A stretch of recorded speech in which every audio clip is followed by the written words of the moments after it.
বন্ধুরা, আজকে আমরা যে বিষয় নিয়ে আলোচনা করব সেটি হচ্ছে ভিয়েতনামি কই মাছের চাষ পদ্ধতি। কই মাছ স্বাদে অতুলনীয়, পুষ্টিতে ভরপুর, কিন্তু বাজারে অমিল।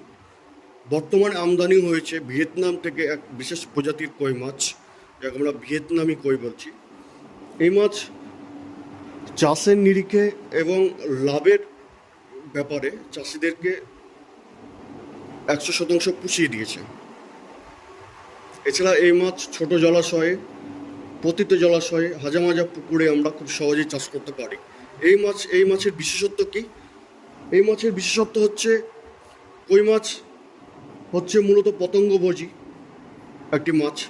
এছাড়া এরা কুচো চিংড়ি, মাছের ডিম পোনা লার্ভা, শামুকগুগলির মাংস ইত্যাদি খাদ্য হিসাবে গ্রহণ করে। এছাড়া এরা বিভিন্ন প্রকার উদ্ভিজ্জ পদার্থ, যেমন শ্যাওলা, পচা উদ্ভিদ, অ্যাজোলা, কলমি সহ নানারকম নরম জলজ আগাছা এরা খাদ্য হিসাবে গ্রহণ করে। এই মাছের বৃদ্ধি হচ্ছে 3 মাসে সাধারণত 100 গ্রাম হয়, তাই বছরে 2বার ফসল তোলা যায়।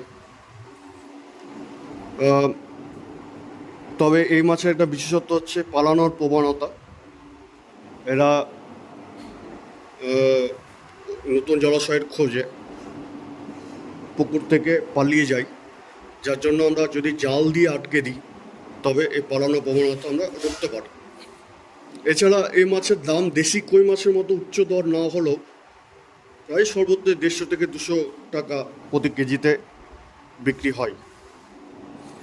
এই মাছ কীভাবে চাষ করব? প্রথম পদ্ধতি হচ্ছে পুকুর প্রস্তুতি। কাটাপতি 2 কেজি চুন আমরা প্রয়োগ করব।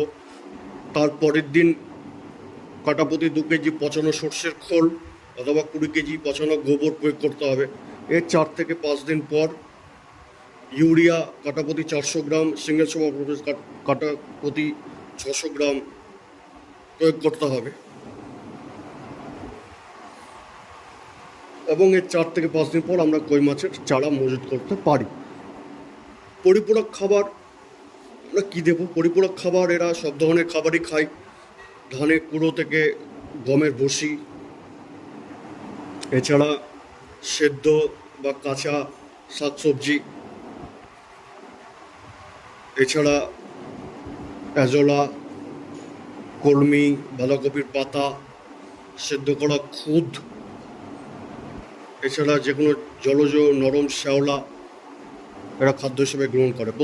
এদের পরিপূরক খাবার এদের দেহের ওজনের 1 থেকে 2% হারে প্রয়োগ করতে হয়। এই মাছ বাতাস থেকে অক্সিজেন নিয়ে বাঁচতে পারে বলে এদের অধিক ঘনত্বে মজুত করলেও এদের কোনো অসুবিধা হয় না। মজুত আমরা কতটা করব, মজুত কীভাবে করব, সেটা হচ্ছে কাঠাপ্রতি 400 থেকে 500টি কই মাছের চারা আমরা ছাড়তে পারি, মজুত করতে পারি পুকুরে। তো এই ছিল ভিয়েতনামি কই মাছের চাষ পদ্ধতি সম্পর্কে সম্যক আলোচনা। এর পরবর্তীকালে আমরা অন্য কোনো বিষয় নিয়ে আলোচনা করব। ততক্ষণ ধন্যবাদ।